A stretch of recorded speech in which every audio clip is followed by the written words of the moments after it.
save the children. How about a woman birthed in hurricanes with a kinetic vision? A person fighting to protect humanity from becoming victims. Have you ever seen a mutant teach his powers in the school? You a vigilante live to be the exception to the rule. These truths flash like every Allen breed of justice is a tool. So equality can find the needed strength to overrule.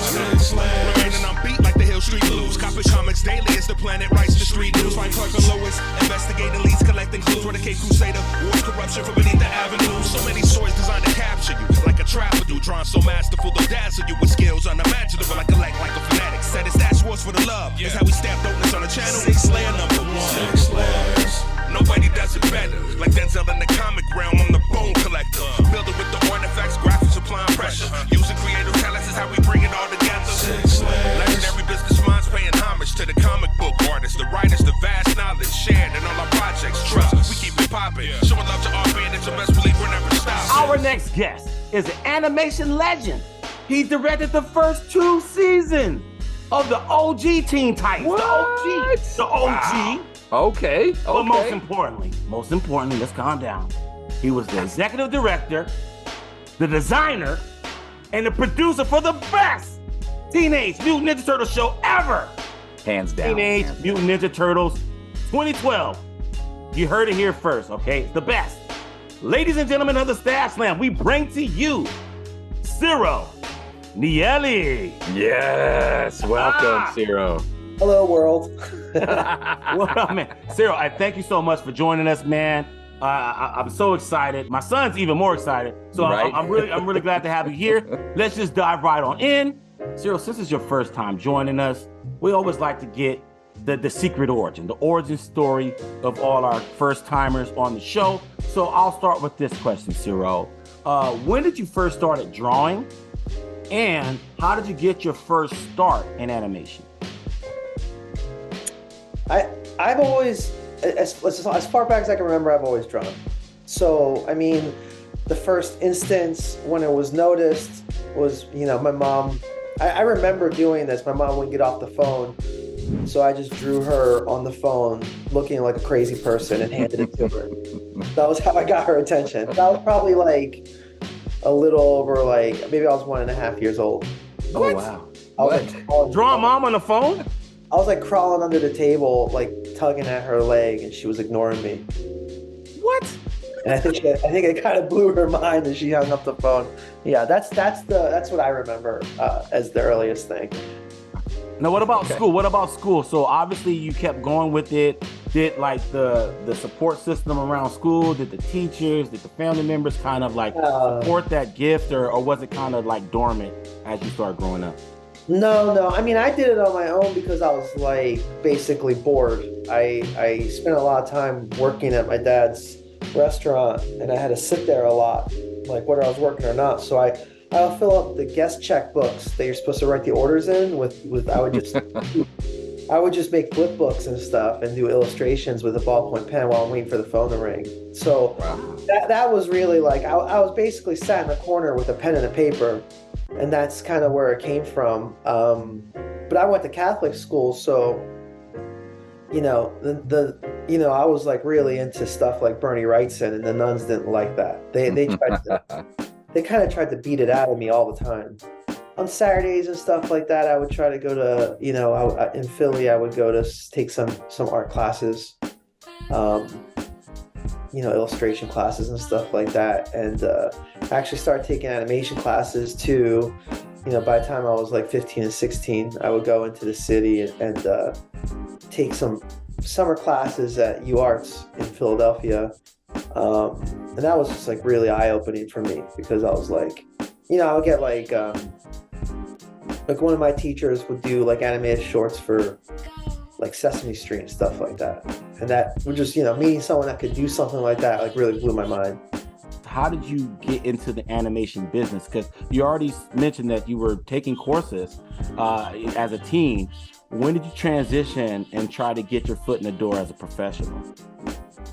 I went to school for it. I mean, I always had kind of a preternatural sense of how to do it. There was never this confusion of how do drawings move and come to life, So I just understood it because I think I had I think we had the Viewmaster thing when we were a kid. not the blaster, but it was the Right. And I had one. It was called Lonesome Ghosts. It was like Mickey and Goofy and Donald basically being the Ghostbusters. Okay. Okay. And there was like a lot of like squash and stretch. There was like these. At the end, they get covered with molasses and flour, and they're moving. It was all goopy, and I would just watch that, in slow motion and then reverse it. And so I kind of always understood it from when I was really little. I went to school for it.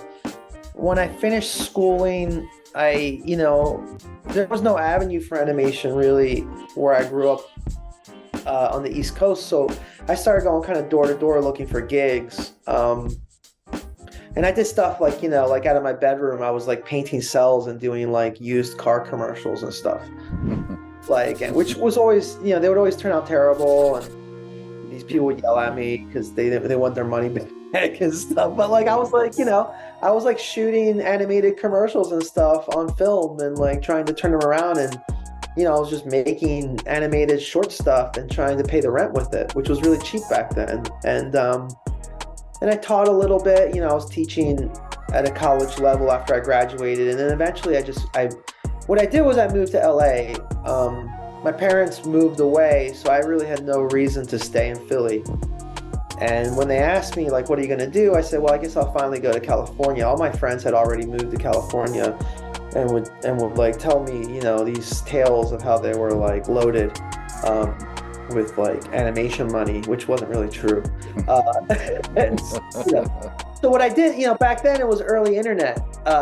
And I remember there was a thing called the Internet Animation Database.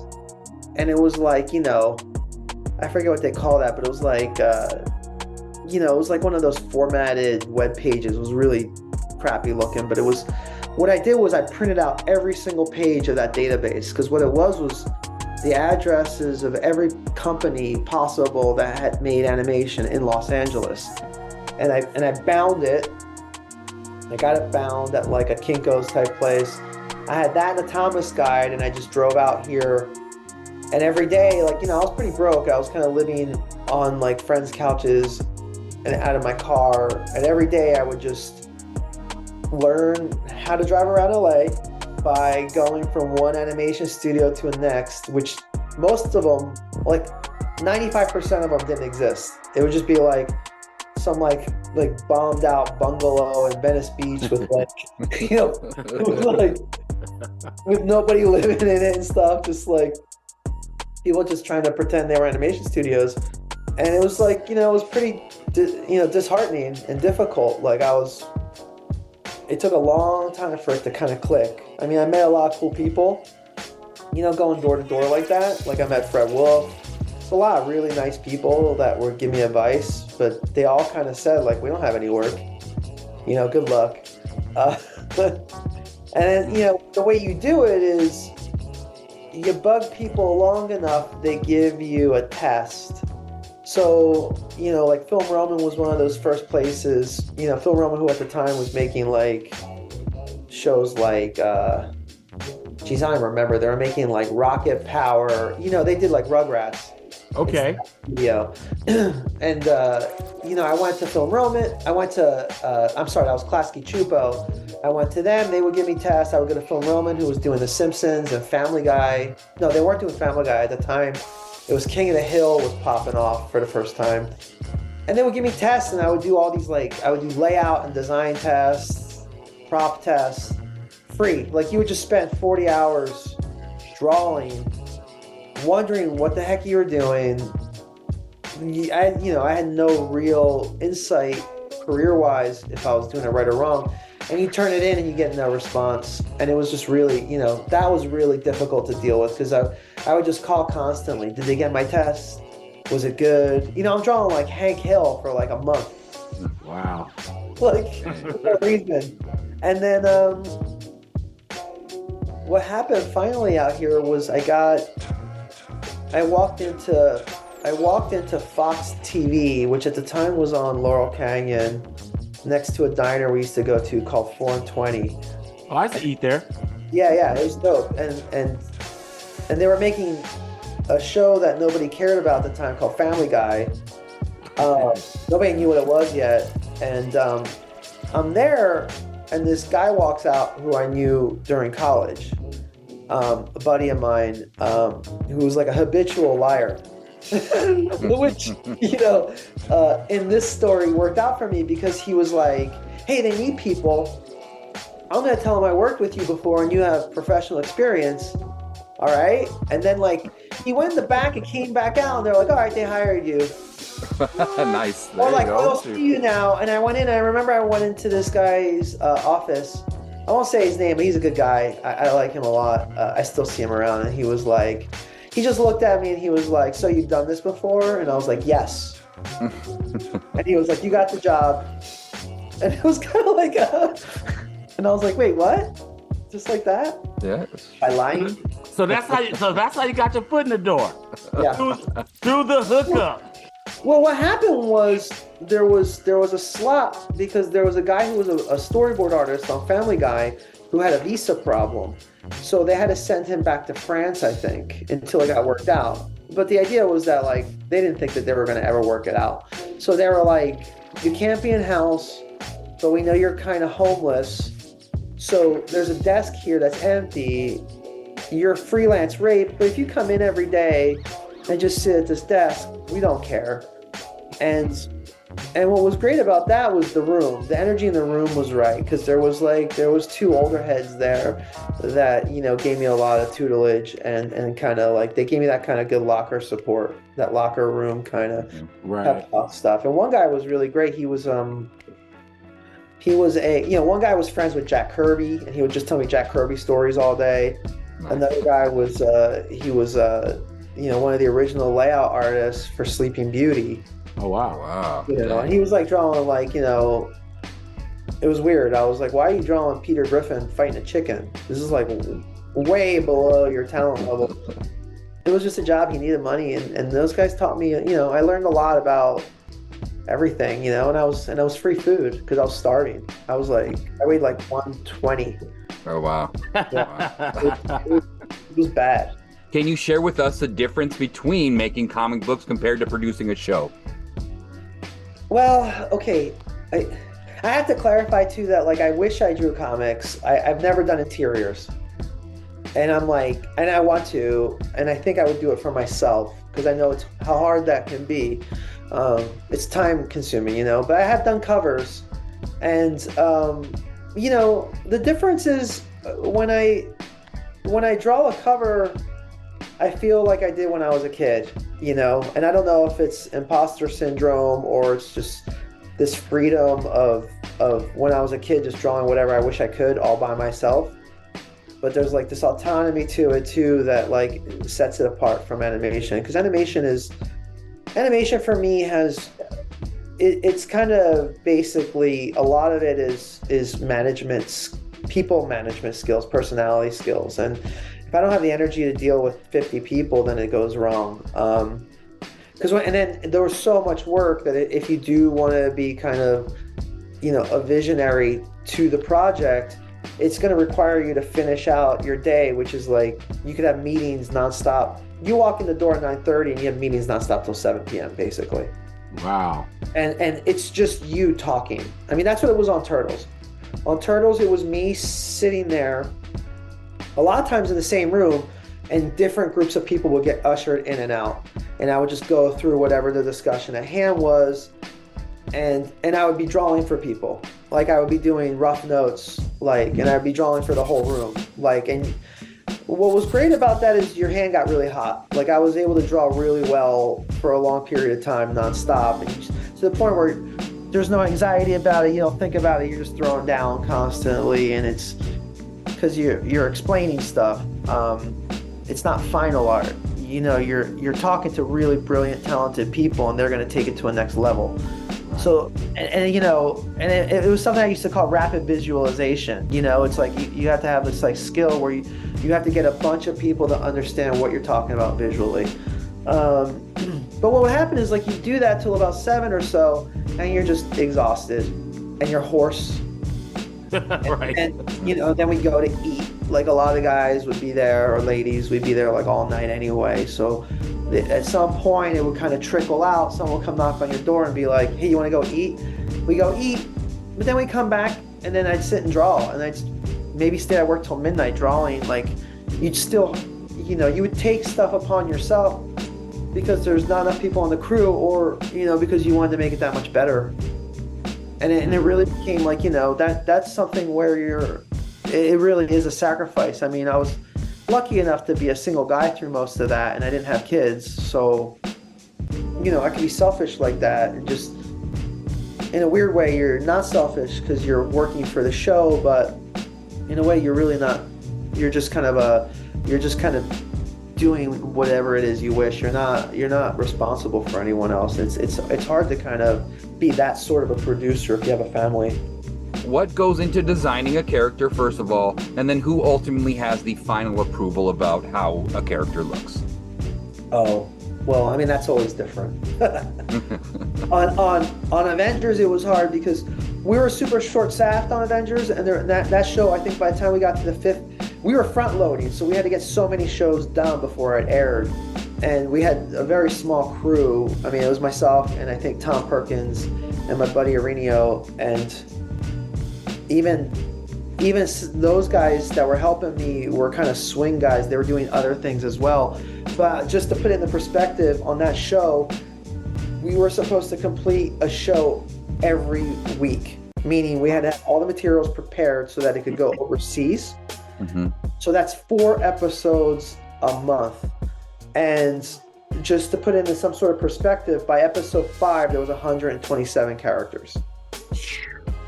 So what was happening on that show that was very difficult was that I didn't have final approval. The approval had to go through Marvel, who I think at the time was probably Quesada, was looking at stuff.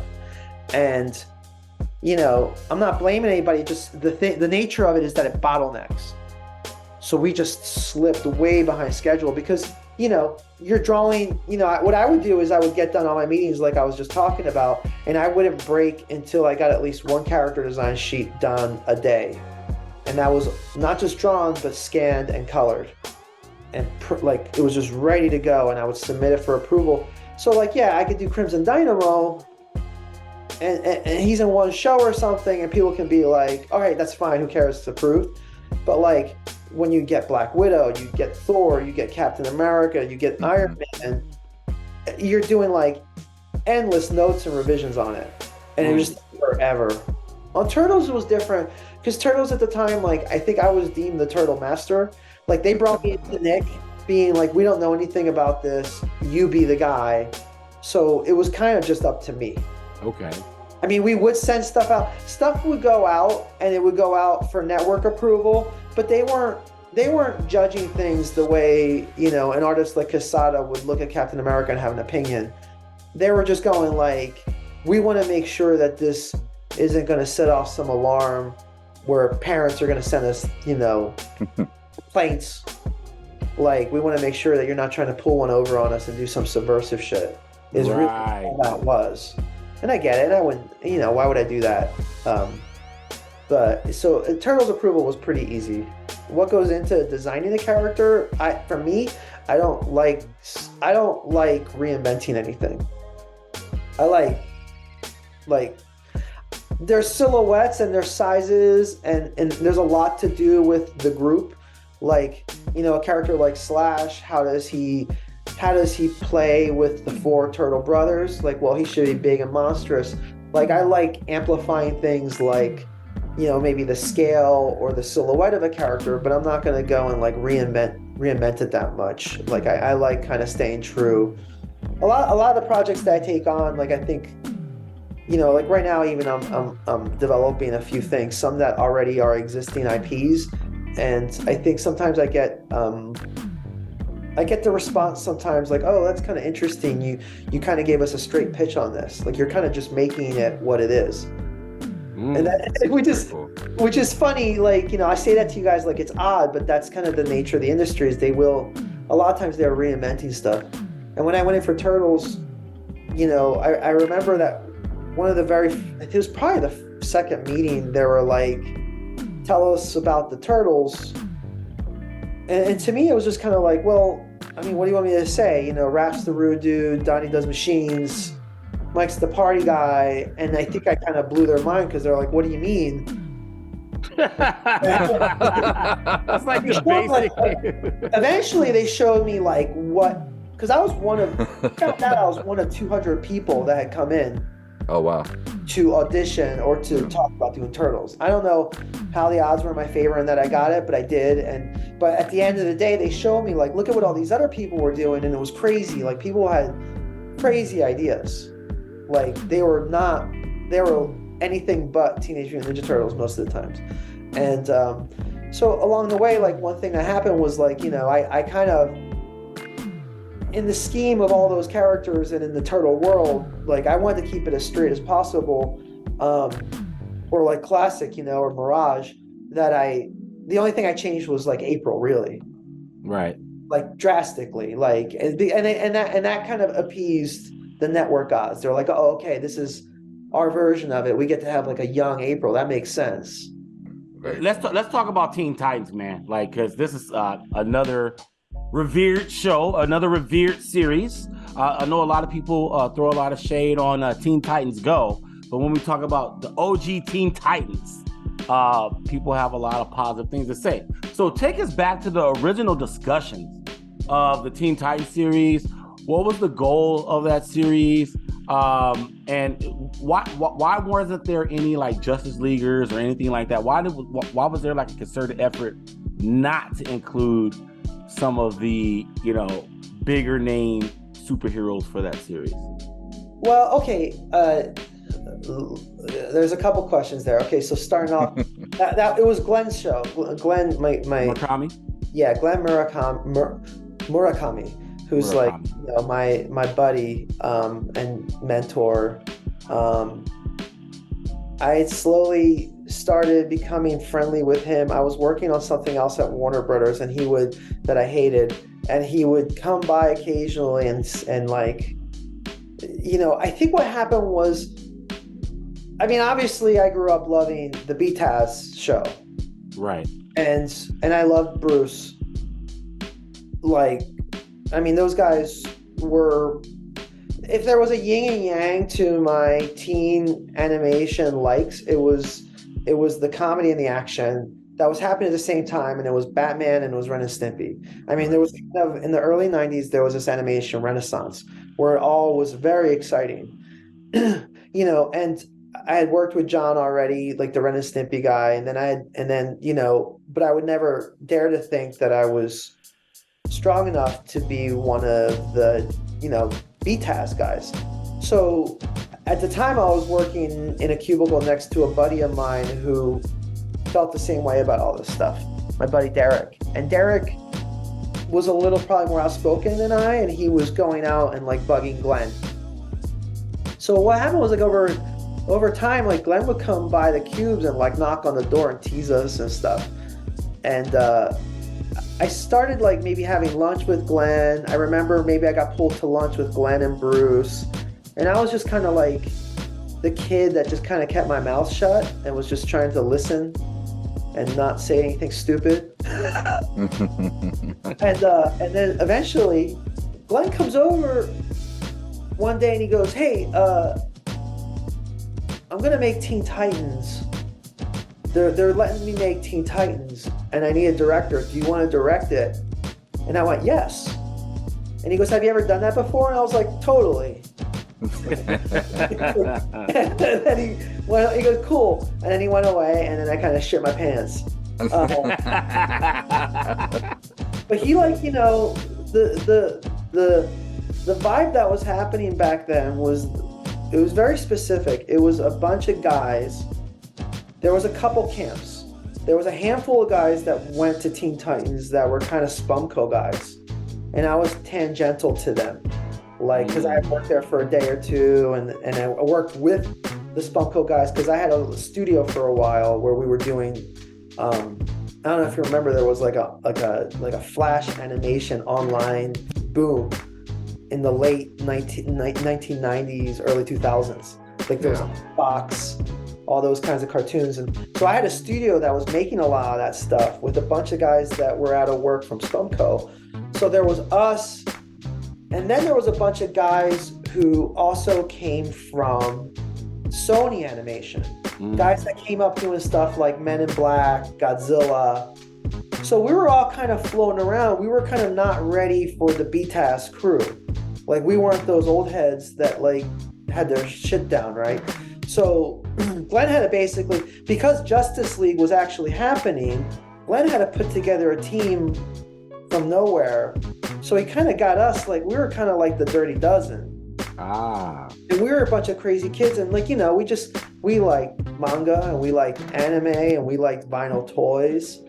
And Glenn was kind of like this figurehead that we kind of hid behind, and he kind of empowered us, and we just went fucking nuts. Like we just went crazy, like being obsessed with like Gainax cartoons and trying to infuse as much of that early 2000s anime into what something in the DCAU was. Right. And for a while, it was kind of like, I remember they put us aside. Like we worked in an area of Warner Brothers that was called the Fishbowl. It was like this little like corner jut out where like you had to walk through it to go outside and smoke cigarettes. So like we were like kind of like the basement kids. And what happened was like after a while, like people started coming over to see us because the show had its own pulse and its own personality out of nowhere. You know, like, I mean, it wasn't really out of nowhere. I mean, we knew what we were doing. It was just fresh and crazy. And, you know, having guys like Bruce, who was still like kind of the executive producer on it because of this idea that it was part of the DCAU. But like Bruce would come and hang out with us, and that just kind of blew our minds. And like, you know, I was, you know, being able to talk to him and impress him with, I mean, we impressed him because he thought we were crazy. Because we were unorthodox. And then he would say stuff like, I can't believe that worked. You know, because we were doing stuff we were kind of doing stuff the wrong way, I guess.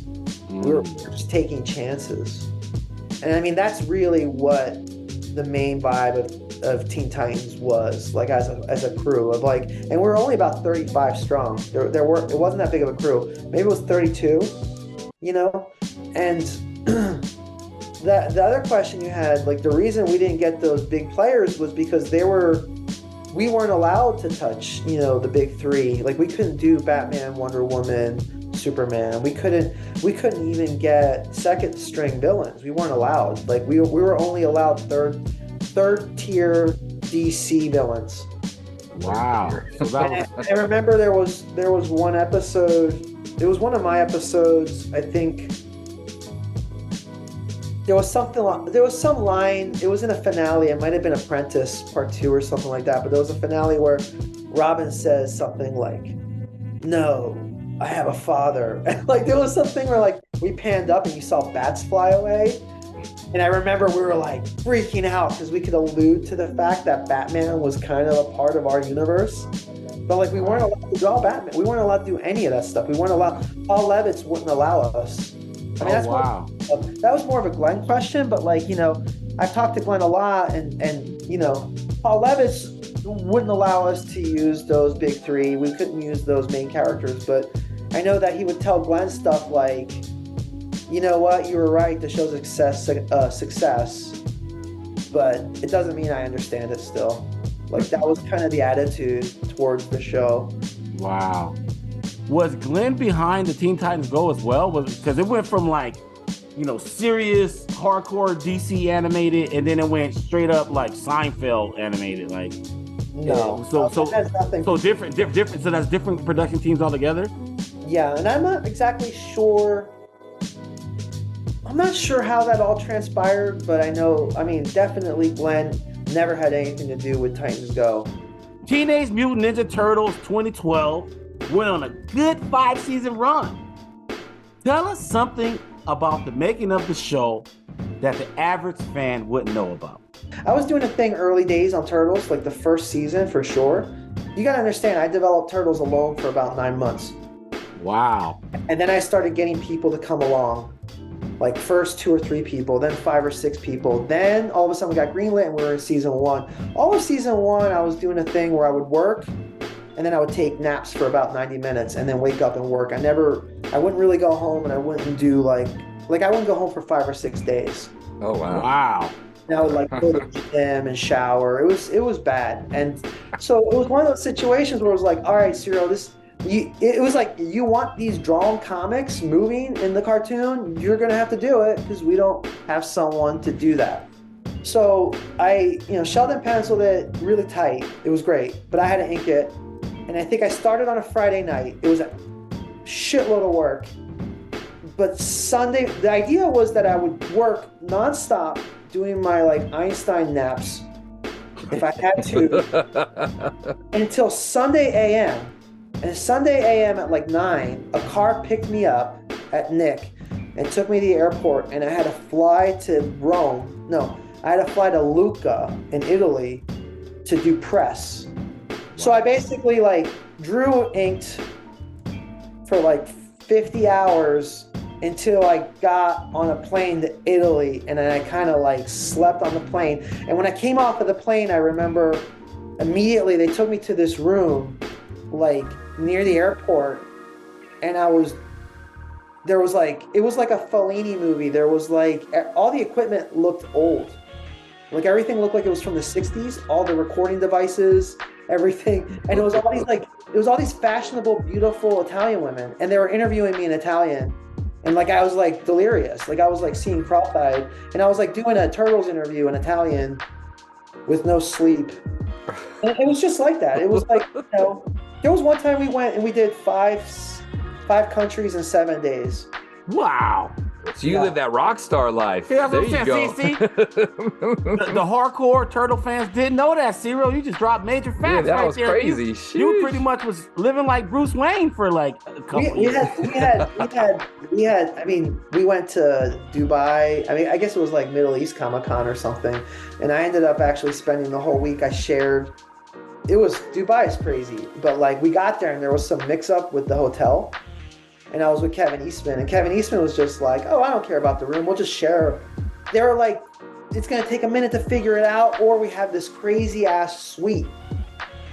And Kevin was no, Ciro and I would just stay in the suite for a week. So I had to I became roommates. Damn, that's cool. To Dubai for a week, which was incredible. Hell yeah. Speaking of that, because you're segueing in, I wanted to know what was the feedback? Did you get any feedback? Obviously, you were roommates with Kevin Eastman for a week, but what about Peter Laird? Any feedback from the original Turtles creators after they saw some episodes of your show? I still to this day don't know where I stand with Peter, and it's not personal by any means. I met Peter when I was 19 as a fan, and he was nice to me. I have a photo with him, but I've never spoken to Peter about the work I've done. I know that I have a lot of fans that are there's a Peter camp, right? There's specific fans that are pro Peter, and then there's ones that aren't. And I have a lot of those fans really like me, and I think they've gone a long way to kind of talk to Peter and be no, he really cared, and Ciro liked the show, because I think I don't know for sure, but I seem to remember there was a knee-jerk reaction where Peter's this is not good. Oh, but who knows? And honestly, I wouldn't blame him. I get it. But what about Kevin Eastman? You were roommates with him in Dubai. Kevin's always been my biggest supporter. Kevin's my hero, and he's done so much for me. Kevin's my buddy for life. He's more than my buddy. He's a teacher. If you could make any comic or any TV show based on one of your favorite IPs, what would it be?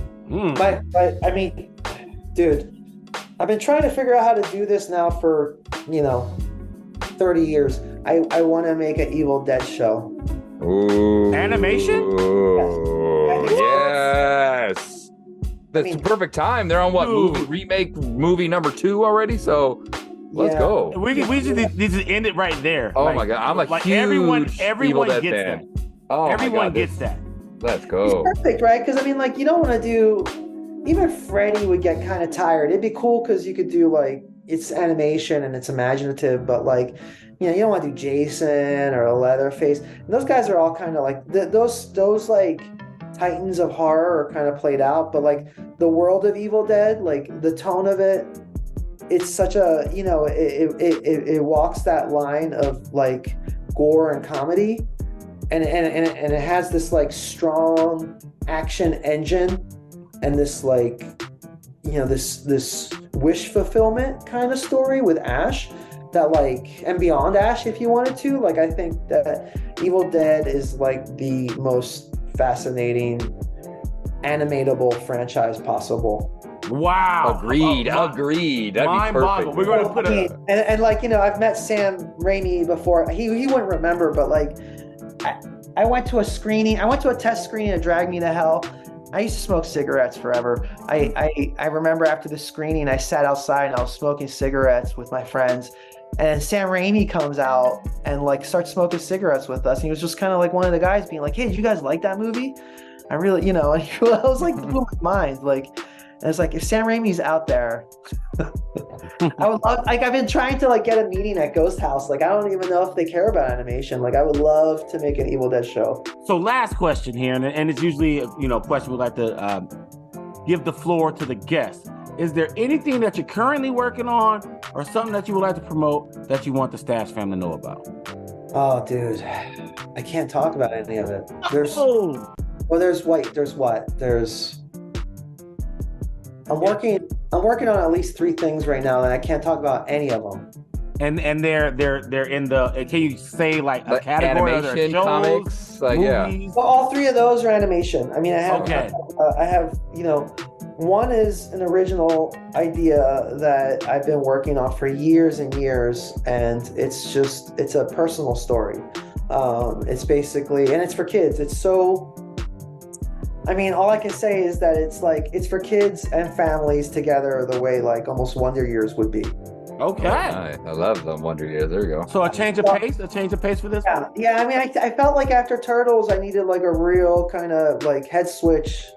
Like, I'm a big fan of Scorsese, and Scorsese used to do this thing where like, if he was going to do a movie like Mean Streets, he also made a short film called like Italian American about his parents. He was doing these like projects that were kind of like prep or detox off of the last movie and the next movie. And it was a way that he could kind of keep being creative and be this like indie filmmaker, like in the early days of Scorsese. And I kind of felt like, oh, I should kind of like stop with all the action, huge IP, and for a second do something that's like really earnest and like in a weird way kind of, because I'm not a parent, but I'm like, I mean, can I give something to kids beyond like punch someone in the face? All right. I have like I'm gonna be at this will play after, but I have that.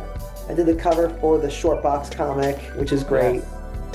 And the idea was like we were talking about it's Mikey going on his lost years quest, trying to get to Asia, I guess, to see if he can get to Japan so he can find his brothers. And I had this idea, like, what if he stops, like, what if he's going through Romania and like ends up kind of by Dracula's castle? Yeah, that's cool. So much of it that's like Grasshopper and Kung Fu, right? Like that people keep drawing, and I was like, well, I'd like to see old Mikey like fuck up some vampires. Yeah, exactly. It's like, that'd be a cool story to write, like a one shot. That'd be dope. Ciro, we want to thank you for joining us. We've been trying to make this happen, so I'm glad we're able to do it. This was great, being able to hear more about the makings of such a great career that you have, and we can't wait to have you back. So this won't be the last time you join us, all right?